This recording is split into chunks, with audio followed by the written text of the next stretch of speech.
À Téhéran, la République islamique honore ses martyrs. Ali Larijani, qui était devenu un personnage central du régime, Gholam Reza Soleimani, dirigeant de la force paramilitaire Basij, et plus de 80 soldats de la frégate coulée par les États-Unis il y a 2 semaines au large du Sri Lanka.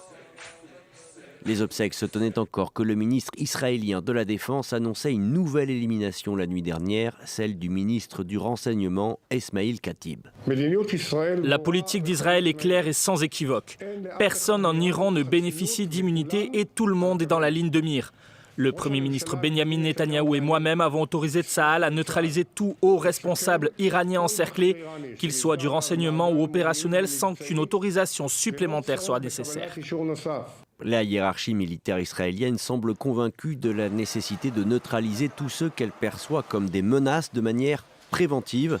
Le gouvernement israélien parle encore de soulèvement et de changement de régime en Iran, mais la perspective s'éloigne, selon les observateurs. Quand on regarde les buts et les objectifs de guerre établis par l'administration Trump et le gouvernement israélien ces derniers 18 jours, on voit que le fait d'apporter des capacités au peuple iranien a en quelque sorte chuté dans la liste. Et l'idée que les Iraniens pourraient prendre la rue dans ces circonstances me paraît assez naïve.